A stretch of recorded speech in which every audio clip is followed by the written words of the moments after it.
Hello, I'm back for another video. My name is Josh Kastic, and today is my From Up on Poppy Hill review. Now, this is another Studio Ghibli anime film for my Studio Ghibli review series on my channel. And so, let's kind of get into this film. So, the kind of story, it falls around a character named Umi Matsuzaki. And so she is a 16-year-old high school student, takes place in Japan a little bit after some point after the Korean War. That's all I can get on. And right now she currently lives with her grandmother, her siblings, and some people that I think her grandma's allowing to live here. They're renting out the place. And she actually has to take care of her siblings and those people. She gets up in the morning and prepares food and all the meals and stuff throughout the day for them. So that's pretty, interesting. And then and then in the morning she raises up these flags that, kind of have this message that supposed to mean, I pray for safe voyage. See, right now her mother is living in the United States, training to be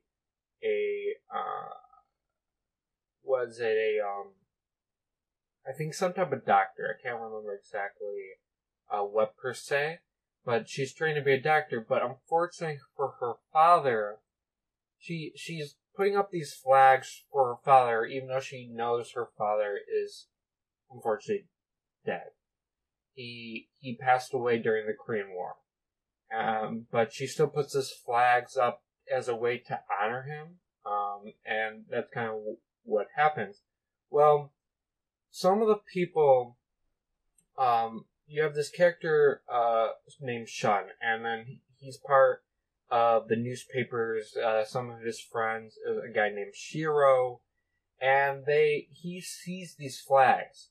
And so he wrote this stuff in the news. He starts writing this in the newspaper, and Yumi, she sees this, and so she decides to kind of visit the newspaper, or she's convinced to visit with her sister. Her sister considers to go, and because she wants to get Shun or Shiro's autograph for the newspaper and stuff. So they go to this place where all their clubs are located, called the Latin, what do they call it? The Latin Quarter. This place is a large building that houses all the clubs for the school, but unfortunately it is a dump. It is really bad. And the school is actually, has planned to demolish it. And that's kind of what happens. And so, Yumi goes there, and then you meet Shun and Shiro, and they kind of, meet, and eventually they all decide that all together that they should help rebuild this building so that it doesn't get demolished. And throughout this part, Shun and Yumi start to kind of fall in love. And then they rebuild the house. They rebuild renovate and make it better. The Latin house. So now it's all new, looks good, no longer a dump. But the school still has plans to demolish anyway, and this is a little unfortunate. Now during this time, so we find out that Yumi has this picture of these three guys. One of them is his, one of the guys in this picture is her father, who died. But Shun she shows the picture to Shun, and it turns out that Shun has the same picture, and that he's actually adopted.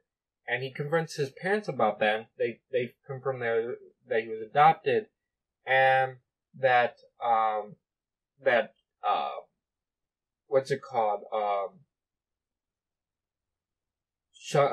Yumi's father brought him to them as a baby saying that he couldn't take care of him, and they just lost a child. I guess complications in birth. It didn't go well, and the baby unfortunately died. And so they immediately accepted to take the child because they wanted the child, and they lost the one that they were supposed to have. So, and then he eventually reveals to Yumi that they are siblings, and now this kind of puts a dynamic in their relationship. Obviously, they haven't really told each other that they love each other, but it's kind of obvious that it's kind of obvious that they know that they like each other. So this really puts a problem on them. But eventually, now back to kind of the building in hand. Shiro, Shun, and Yumi, they decide to go to the person in charge of the school board, and they confront him and convince him to visit their the Latin Quarter. And so he eventually does go there, and he sees all their hard work and how well they redesigned this place to make it look good. And he decides not to tear down the Latin Quarter, and what they decided instead, they still wanted to create this a building. There was this building they wanted to create for the school, and they were going to put it there. But they decided, well, we're going to keep the Latin Quarter, but I still want the building, so we're just going to put it somewhere else. And so the students get what they want. Now, Yumi's mother comes home, and she reveals that Shiro, not Shiro. She reveals that Shun isn't her child.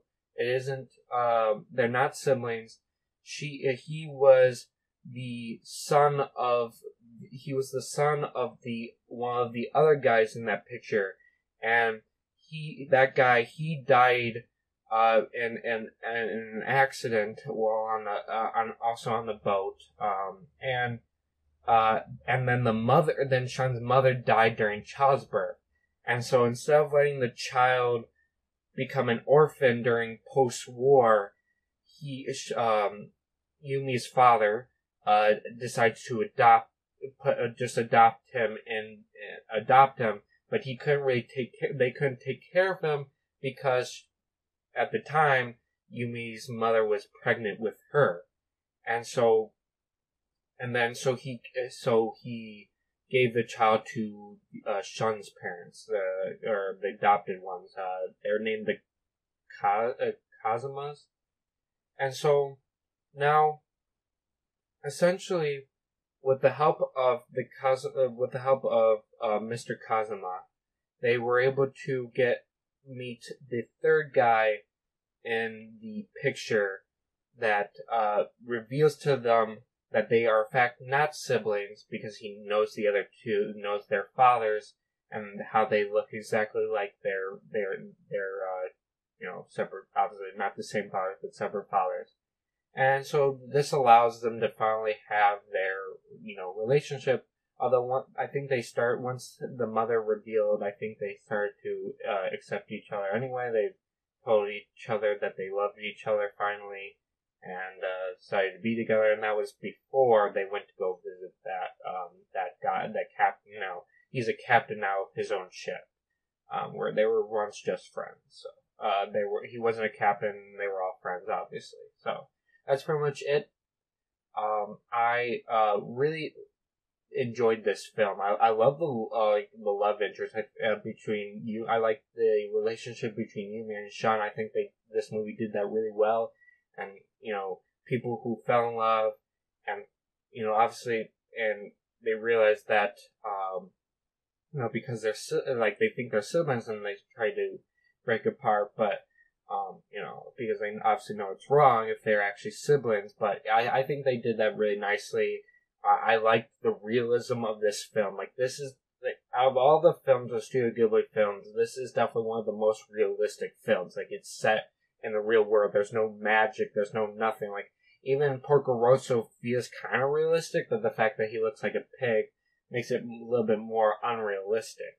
And this one doesn't have any of that. It is totally set. This could have happened in real life, and I like that they did that, like, to change it up, like something different. And I think that this allows the story to also be very complex. I think that, there's other stories that are complex, and there's some that are a little bit less complex. But they did a phenomenal job with the writing and the story in this one. And like I said, I enjoyed all the characters. I thought they were interesting. And the art style and animation are really well done. I mean, what can you expect? What else can you expect? It is Studio Ghibli. And that's pretty much it for my thoughts, guys. I hope you enjoyed this video. If you did, please leave a like. If you're new, subscribe, hit the notification bell so you're notified for my next upload. My YouTube channel, website link, my Twitter, my Snapchat, and Instagram are all in the description as always. And thank you. Goodbye.